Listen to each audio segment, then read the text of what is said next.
আমি জিজ্ঞেস করবো না, কথাবার্তা স্ট্রেট ফরওয়ার্ডলি সত্য কথা বলে দিবেন। যদি আবার পেঁচায় পেঁচায় আপনার কাছে উত্তর পাওয়া যায়, এবার যদি পেছান তাহলে কিন্তু আমার কিন্তু কঠিন হবে। আচ্ছা, এই ফ্ল্যাশটা একটু ভালো করে ধরেন। হ্যাঁ, এই গ্রামের নাম কি আপনাদের? মাইজেল, ফরিদপুর পশ্চিম মাইজাল।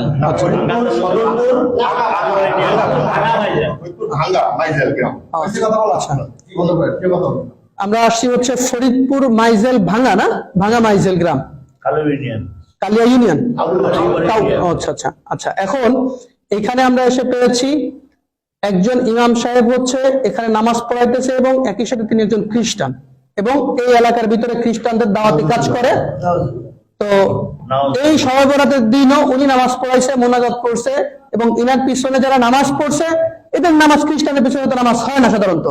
আচ্ছা, এরপরে হচ্ছে আরেকজন হচ্ছে মোটামুটি জেলা দায়িত্বে আছেন, উনি হচ্ছে জেলা দায়িত্বে আছেন খ্রিস্টানদের এই ফরিদপুরের। আচ্ছা, এখন বলতেছি, এখন সর্বশেষ যে ইমাম সাহেবকে দাওয়াত দিছে ওই ইমাম সাহেবের মাধ্যমে আমরা জানতে পারছি যে তিনি খ্রিস্টান। যাকে দাওয়াত দিছে সরাসরি তার মুখ থেকে আপনারা একটু শুনেন যে তাকে কি বলে দাওয়াত দিয়েছিল এবং কেন আজকে তারা এসেছে, বলেন আপনি। আসসালামু আলাইকুম ওয়া রাহমাতুল্লাহ। আমি শফিকুল ইসলাম, আমি বাবুনগর মাদ্রাসায় পড়ালেখা করছি, সাথে হাটাজারি মাদ্রাসায় উলুমুল হাদিস পড়াশোনা করছি 2 বছর। আমি এই এলাকায় নতুন ইমাম নিয়োগ হয়েছি, সেই সুবাদে ওনাদের সাথে আর কি আমাদের একজন মুসল্লি বিভিন্ন জনের সাথে পরিচয় করাই দিচ্ছিল। বিভিন্ন জনের সাথে পরিচয়ের সুবাদেই ওনার সাথে আমার পরিচয়, ওই মুসল্লি ওনার সাথে আমার সাথে পরিচয় করাই দিচ্ছে। পরিচয়ের পর্যায়ে উনি আমাকে বলতেছে যে ভাই আসেন, আমরা তো একই শ্রেণীর মানুষ, দুজনই আলেম, তাহলে আমাদের পরিচয়টা আর একটু গভীর হোক। আমি বললাম কিভাবে গভীর হবে? এরপরে বলতেছে যে আমরা একটা কোম্পানির কাজ করি, ওই কোম্পানিতে চাইলে আপনি আমাদের সাথে কাজ করতে পারেন। আল্লাহর রহমতে চাইলে এখানে টাকা পয়সার আপনার কোনো অভাব হবে না। আপনি আমাদের সাথে থাইকা আমেরিকা, লন্ডন, বড় বড় রাষ্ট্র আপনি সফর করতে পারবেন, ভ্রমণ করতে পারবেন, টাকা পয়সা নিয়ে চলবেন। আর মসজিদে ইমামতি করে কয় টাকা দেয় আর আমাদের? আমি বললাম যে কি কাজ এটা? বলতেছে দিনের দাওয়াত। ওই দিনের দাওয়াত করে টাকা পাওয়া যায়, এটা এখন কি দিনের দাওয়াত একটু বলেন আমাকে বিস্তারিত কইলা। উনি বলতেছে কয় সব নবীর কথাই তো কোরআন শরীফে আছে, তাই আমরা শুধুমাত্র করি কি ঈসা নবীর দাওয়াতটা আমরা বেশি দিই, অন্য কোনো নবীর আমরা দাওয়াত দিই না, আর আমরা তাকেই মানি। আমি বুঝতে পারলাম যে এখানে আসলে উনি খ্রিস্টান মিশনারিদের একটা কাজ চক্রান্ত, যার কারণে আমি ওনাকে আস্তে আস্তে আস্তে আস্তে আমার লাইনে আনার পর্যায়ে এক পর্যায়ে গত পরশুদিন ফোনে আমার সাথে বলতেছিল যে কোরআনের মধ্যে মুহাম্মাদের নাম আর কয় জায়গায় আছে, তার থেকে আমাদের ঈসা আলাইহিস সালামের নাম, মাসিহ ঈসার নাম আরো বেশি জায়গায় আছে, এরকম বলতেছে। পরে আমি গতকালকে সর্বশেষ জিজ্ঞাসা করি যে ভাই আমার, তাহলে উনি আমাকে অনেকদিন ধরে পারামারি করতেছিল যে আমাকে দিবে, ওই তরিকা দিবে, কিছু কিতাবাদি আমাকে দেওয়ার কথা ছিল, কিন্তু তরিকা না দেওয়ার কারণে কিতাবাদি উনি আমাকে দিচ্ছে না। বলতেছে তরিকা যদি আপনি নেন তাহলে আপনি কিতাবগুলি আমার থেকে নিতে পারবেন, এছাড়া তরিকা না নিলে আপনি আমাদের কোনো কিতাব পাবেন না। বললাম যে তাহলে কি করতে হবে? আপনাকে আগে তরিকা নিতে হবে। তরিকা কিভাবে নিব? এই তরিকা নেওয়ার জন্যই আজকে আমার এখানে আসা। যাওয়ার কথা ছিল প্রথমে ফরিদপুর, কিন্তু আমি ফরিদপুর যখন যাচ্ছিলাম না তখন এখানে আসলাম। এখানে এসে আজকে আমাদের কার্যক্রম যেটা ছিল সেটা হচ্ছিল গিয়ে যে উনি আর আমি 2 জন মিলে নদীতে নামবো গোসল করতে। আমাদের আজকের প্রোগ্রাম যেটা ছিল সেটা হচ্ছিল কি আমরা 2 জন একসাথে নদীতে নামবো। উনি আমার মাথার উপরে এইভাবে হাত দিবে, হাত দিয়ে বলবে যে আপনি কি মাসিহ ঈসাকে একমাত্র মুক্তিদাতা হিসেবে মেনে নিলেন এবং এই ধর্মের উপর কি আপনি থাকার জন্য প্রস্তুত? আমি তখন বলবো যে হ্যাঁ। বলার পরে আমার মাথা ধরে চাপ দিবে, আমি পানিতে ডুব দিবে, এরকম নাকি 3 বার করা হবে। এই বিষয়ে গতকাল আমার সাথে কথা হয় ফোনে, এই ফোন রেকর্ডটাও আমার কাছে আছে, চাইলে আপনারা কেউ ডকুমেন্টস হিসেবে এটা শুনতেও পারেন। এই হিসাবে আজকে আমার এখানে আসা। তাই ওনাদের গত 1 তারিখে ঢাকায় একটা প্রোগ্রাম হওয়ার কথা ছিল, হয়েছেও সেটা। আমাকে উনি যেটা বলছে যে এখানে নাকি শত শত আলেম নাকি থাকে উপস্থিত, যারা বাংলাদেশের বিভিন্ন প্রান্তে মসজিদ মাদ্রাসার খেদমতে আছে। আমার সাথে ওনার সাথে ভিডিওতে কথা হয়েছে, ওইখানে উনি আমাকে পরিচয় করা দিচ্ছে একজন আলেম, যে সে নাকি মিশর আল আজহার বিশ্ববিদ্যালয় থেকে নাকি পড়ালেখা করে আসছে। তাই উনি আমাকে যখন পরিচয় করাই দেয় তখন উনি এখান থেকে বলতেছে কাইফা হাল। আমিও এই দিক থেকে বললাম যে কাইফা হাল ইয়া আখি, আলহামদুলিল্লাহ বিখাইর, এরকম বললাম। এরপরে দেখুন উনি আবার বাংলা বলতেছে। বুঝলাম যে উনি মিশর থেকে পড়ালেখা করে যদিও আসে নাকি সত্য না মিথ্যা আল্লাহ জানে, তবে উনি আর কি আরবি কিছু পারে। এইভাবে করে আর কি কথাগুলো বিষয়গুলো আগাচ্ছিল। পরে আমি আমাদের ভাইদের সাথে, আমাদের মুনাওয়ার ভাই, তারপর ওই পাশে যে একটা মুনাওয়ার মাদ্রাসা আছে, মাদ্রাসা শিক্ষক উস্তাদ সবার সাথে আমি পরামর্শ করি বিষয়টা নিয়ে, যে ভাই কিভাবে কি করা যায়, কোনটা আমাকে বাকি দিক নির্দেশনা দেয় যে আপনি এইভাবে করে আগান, তাহলে আশা করা যায় আমরা আমাদের বড় একটা গ্রুপকে ইমানের হেফাজত করতে পারবো। এই হচ্ছিল আমাদের আজকের বিষয় নিয়ে। বাদ বাকি কথা তাই আশা করি স্বীকার করবে, স্বীকার করতে হবে এই জন্যই কারণ ওনার সকল প্রকারের ডকুমেন্টস আমাদের কাছে অলরেডি আছে, আমার কাছে আছে। এই যে কিতাবগুলি দেখতেছেন, এই কিতাবগুলো উনি আমাকে আগে অনেকবার বলছে যে কিতাবগুলো ওনার কাছে আছে, কিন্তু দিবে না কেন? তরিকা না নিলে নাকি কিতাব দিতে পারবে না। এই জন্য গতকাল আমি আসছিলাম ওনার মসজিদে, আইসা আমি মসজিদ থেকে ওনার কিতাবগুলো উনি আমাকে দেখায় নাই, কিন্তু আমি সিস্টেম করে আমি দেখছি কিতাবগুলো, আমি দেখে গেছি। এই কিতাব আর তরিকা এই দুইটা নেওয়ার জন্য আজকে মূলত এখানে আসা। তো আমি আপনাদের কাছে আবেদন করব যে টাকা, হ্যাঁ কিছু টাকাও দেওয়ার কথা ছিল। আমার সাথে ওনাদের একজন আছে, আলেম আছে, যে কুমিল্লা আছে, মুফতি আকিদুল ইসলাম, কুমিল্লা দাউদকান্দিতে আছে, একটা মসজিদের ইমামতি করে, সাথে একটা দাখিল মাদ্রাসা উনি শিক্ষকতা করে। তো ওনার সাথে আমার সাথে গতকাল কি কথা হয়েছে প্রায় 20 মিনিট এই হোয়াটসঅ্যাপে, এটাও আমার কাছে কল রেকর্ড আছে। ওনার বাড়ি কোথায় কিছু বলছে? মুক্তা উনি আমাকে আগে বলছিল গোপালগঞ্জ, কিন্তু উনি তো মাত্র স্বীকার করলো যে আকিদুলের বাড়ি নাকি বাগেরহাট, এরকম বলছে। আমাকে বলছিল গোপালগঞ্জ, কিন্তু মাইর দেওয়ার ভয়ে হয়তো উনি ই করছে, এখন হয়তো সত্যটা বলতেছে, বা আগে সত্যটা বলছে, এটা বলুক আর কি বলছে। আকিদুল নাকি এই মাসে 10 জন মুসলমানকে খ্রিস্টান করে ওইখানে নিয়ে আসছে, উনি বলছে এটা আমাকে, যে আকিদুল একজন ইমাম সাহেব, সে 10 জন খ্রিস্টানকে আর কি মুসলমান যারা খ্রিস্টান হয়েছে গত এই 1 তারিখের সেমিনারে উনি নিয়ে আসছে। সেমিনারে আমার যাওয়ার কথা ছিল, কিভাবে যাইতে হবে, কিভাবে মসজিদ থেকে ইমাম, হ্যাঁ সেও একজন দাউদকান্দি একজন ইমাম, তারা ইমাম কিনা এই ব্যাপারে আমি এটা জিজ্ঞাসা করি রে, এটা আচ্ছা আচ্ছা। এখন হলো এই ভদ্রলোক হলো খ্রিস্টান হয়েছে, এবং ইনি শুধু খ্রিস্টান না, এনার তো আসলে এক পা অলরেডি কবরে চলেই গেছে।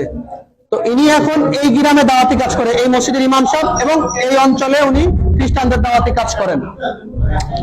এখন আপনার নাম হলো, আপনার নামটা বলেন। হাবিবুল্লাহ বাহারি। আচ্ছা, প্রথমে পরিচয় দিয়েছিলেন কি? মাওলানা মুফতি হাবিবুল্লাহ বাহারি।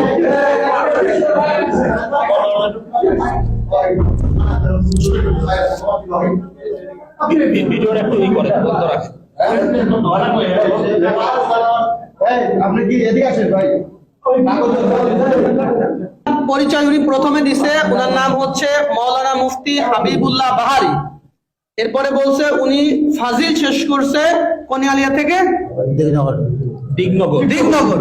দিগনগর থেকে ফাজিল শেষ করছে, আবার মাওলানা মুফতি শেষ করছে। পরবর্তীতে কিছু সময় পরে আবার স্বীকার করছে না মাওলানা মুফতি হয় নাই। তার মানে এই মাওলানা মুফতির টাইটেল পরিচয় ব্যবহার করে সাধারণ মুসলমানদেরকে ধোঁকা দিচ্ছে যে আমি একজন মাওলানা মুফতি সব যদি খ্রিস্টান হই, তোমাদের খ্রিস্টান হতে সমস্যা কি, বা ইসাই তরিকা গ্রহণ করতে সমস্যা কি? আচ্ছা, তো এখন আপনার গ্রামের বাড়ি হলো কোথায়? মানিহার গ্রাম। মানিহার গ্রাম, থানা গোপালগঞ্জ, জেলা গোপালগঞ্জ। জেলা গোপালগঞ্জ, থানা গোপালগঞ্জ, মানিহার গ্রাম। আচ্ছা, আপনার ছেলে সন্তান কয়জন? 3 বাচ্চা, 2 মেয়ে 1 ছেলে। আচ্ছা, আপনি এ পর্যন্ত দাওয়াত দিয়ে আকিদুল্লাহ খ্রিস্টান বানাইছেন? জি। আচ্ছা, শুধু আকিদুল্লাহ। শুধু আকিদুল্লাহ। আর তারপরে আর কাউকে দাওয়াত দিয়েছেন? না, আর তাতে ইনারে দিয়েছেন। আর এটাকে দাওয়াত দিয়েছিলেন? কিন্তু আপনি আমাকে বলছেন যে আপনার এই অধীনে অলরেডি 5 জন খ্রিস্টান আছে। আচ্ছা, ওনার অধীনে আরো 5 জন খ্রিস্টান আছে, উনি বলছে এই রেকর্ড আছে আমাদের কাছে। আমি মিথ্যা কথা কিন্তু বলছি। উনি মিথ্যা কথা বলছে, স্বীকার যাচ্ছে। উনি বলছেন বলতে মিথ্যা কথা। তো ওনার এই কথাগুলো আমাদের বের করতে অনেক কষ্ট হয়েছে, জানি না আরো কি পরিমাণ মিথ্যা কথা বা কি পরিমাণ রহস্য ওনার ভিতরে রয়ে গিয়েছে। এরপরে হচ্ছে ইনি হচ্ছে ইনার গুরু, এবং ইনি হচ্ছে ফরিদপুর জেলার দায়িত্বশীল হচ্ছে এই ভদ্রলোক। এখন উপর দিক ক্যামেরার দিকে তাকান। এদিকে। আচ্ছা, আপনার নাম হচ্ছে কি? আমার নাম সরোয়ার। মাওলানা মুফতি সরোয়ার। জোরে বলেন, মাওলানা মুফতি সরোয়ার। জি, মাওলানা আচ্ছা, মুফতি সরোয়ার। মাওলানা মুফতি সরোয়ার। আপনার গ্রাম? আমার গ্রাম বাঁশবেড়িয়া, চন্দনিয়া, টঙ্গিপাড়া থানা, গোপালগঞ্জ। দুইজনই গোপালগঞ্জের মানুষ? জি। আচ্ছা আচ্ছা, এখন আপনারা দুজনেই হচ্ছে এখন রাইট নাও খ্রিস্টান, তাই তো? আচ্ছা, আপনি হচ্ছেন একজন বক্তা একই সাথে, তাই না? আপনি বলছিলেন জি। উনি মোটামুটি অত্র অঞ্চলের মোটামুটি একজন জনপ্রিয় বক্তা, এবং একই সাথে খ্রিস্টান ধর্ম প্রচারক। এবং উনার কাছ থেকে কতজন এবং তুই নিশ্চয় কি বলছিল আপনাকে? আচ্ছা, উনি দাওয়াত দিয়েছিলেন। আচ্ছা, আমি জিজ্ঞাসা করছি যে আপনি কতদিন ধরে এখানে আসছেন, আর কি এই ধর্মে দীক্ষিত হয়েছেন? উনি বলছেন যে 1 বছর। 1 বছর। আমি জিজ্ঞাসা করছি আপনি কার থেকে হয়েছেন? বলছে যে আমি হয়েছি সরোয়ার থেকে। আমি বলছি 1 বছর আসছি এখানে। আচ্ছা, আপনি হয়েছেন সরোয়ার থেকে? আপনি কি হয়েছেন এরকম বলছেন, আর আপনি সরোয়ার থেকে? আচ্ছা, 1 মিনিট ওদিকে ফিরে। না, 5 মাস ধরে জড়াইছে এর ভিতরে। আপনি হ্যাঁ, এই নিজেকে চাকরি করে বোধহয়। এদিকে তাকান। আপনাকে খ্রিস্টান বানাইছে কে? এক কথা উত্তর দিবেন। আকিদুল বানাইছে। আর আপনি তো আকিদুল করিম খ্রিস্টান মাইজেল আপনি স্বীকার করেছেন, তাহলে আপনি যে একমতে 4 রকমের কথা বলতেছেন। আপনারা সরাসরি খ্রিস্টান কে বানাইছে আপনি বলছেন প্রথম মিনা কথা, ইনি হচ্ছে এই জায়গার প্রধান। আমি সত্যি কথা বলি। এক মিনিট, আপনার খ্রিস্টানের দাওয়াত দিছে উনি, স্টেট ফরওয়ার্ড কথা বলবেন। উনি দেশে চুপ, আর কোনো কথা হবে না, উনি আপনাকে দিছে, তাহলে আপনি বলছেন যে এই পর্যন্ত আপনি কাউকে দাওয়াত দেন নাই। তারপরে হলো যে আপনি হচ্ছে নিজে খ্রিস্টান হয়েছেন, এরপরে আপনি বলছেন আপনার ভাই যে বলছে যে উনি মানে মানে অনেক টাকা পায়, হ্যাঁ, যার কারণে ওই টাকা নিয়ে উনি ফ্ল্যাট নিয়ে ঢাকায় থাকে। একজন ইমাম সাহেবের পক্ষে তো ঢাকায় ফ্ল্যাট নিয়ে 2-3টা ফ্ল্যাট নিয়ে থাকা কি সম্ভব? বলেন। তার মানে উনার মাধ্যমে হাজার হাজার মানুষ খ্রিস্টান হওয়া সম্ভব, কারণ উনি একটা কমিউনিটির লিডার, এই যে ইনি, এবং উনার টাইটেল হলো উনি মাওলানা মুফতি। এগুলো হলো প্রতারণা। হ্যাঁ, এবার গত মাসে 1 লাখ টাকা কামাইছে, তাই না? তাই বলছে, ভিডিও আছে। আচ্ছা, আর আপনি এক মিনিট আপনি উনাকে দাওয়াত দিয়েছেন, স্ট্রেট ফরওয়ার্ড করে বলবেন, উনাকে দাওয়াত দিয়েছেন? তো অনেক আগে। জি দাওয়াত দিয়েছেন? জি। ওকে, আপনি বলছেন যে আপনি কারো দাওয়াত দেন নাই। এই একজন পাওয়া গেল আপনাদের খ্রিস্টান, ওই একজন পাওয়া গেল উনি উনাকে দাওয়াত দিয়েছেন। আচ্ছা আচ্ছা, এই হলো আমাদের অবস্থা। আর এইরকম অবস্থায় সারা বাংলাদেশে এইরকম অসংখ্য মানুষ পাওয়া যাচ্ছে যারা এই ধরনের প্রতারণা আমাদের মুসলমান কমিউনিটির সাথে করতেছে। ওনারা দুজনে খ্রিস্টান, অথচ ওনারা টুপি দাঁড়িয়ে এখনো ওনাদের লিপস্টিক আছে। তার মানে এটা হলো মূলত আমাদের সাথে প্রতারণা, সাধারণ মুসলমানদের সাথে প্রতারণা। এইভাবে এই দেশটাকে তিলে তিলে এই খ্রিস্টানরা দখল করে ফেলতেছে। আমাদের বান্দরবন, খাগড়াছড়ি, এই সমস্ত জায়গাগুলো, আমাদের দিনাজপুর, সব জায়গায় একই অবস্থা ভাই। তো এই জন্য এই যে ইনাদের, আপনাদের কাছে কোনো তথ্য দিতে ব্যাপারে? আচ্ছা, যাই হোক, এই হলো অবস্থা আমাদের। তো আমরা ওনাদেরকে পাইছি, এই হলো কিতাব, এই কিতাবের মাধ্যমে, এই কিতাবের নাম দিয়েছে কিতাবুল মুকাদ্দাস, অথচ এই কিতাবের নাম হিন্দুদের মানে খ্রিস্টানদের ধর্মগ্রন্থের নাম হচ্ছে বাইবেল। কি নাম? ওদের নাম হলো বাইবেল। এরা মুসলমানদেরকে প্রতারণা করার জন্য, হ্যাঁ, আচ্ছা, এই যে হচ্ছে ওনাদের মূল ইসার নাম হচ্ছে a translation of the Holy Bible, অর্থাৎ এটা ট্রান্সলেশন, অনুবাদ করা হয়েছে হোলি বাইবেল থেকে, পবিত্র বাইবেল থেকে। তো অনুবাদ করা হইলে এটা কিতাবুল মুকাদ্দাস হলো কিভাবে? একই সাথে এই যে মনোগ্রামটা, এটা আমরা কোরআন শরীফে ব্যবহার করি না? তো এটা ব্যবহার করছে সাধারণ মানুষ, জানি মনে করে এটাও কোরআন শরীফের মতো। হ্যাঁ, এইভাবে এই দেশের মানুষদেরকে প্রতারণা করতেছে, এরকম শত শত বই ওনারা করছে। যাই হোক, এই ছিল আমাদের আজকের বিষয়বস্তু। আসসালামু আলাইকুম ওয়া রাহমাতুল্লাহ।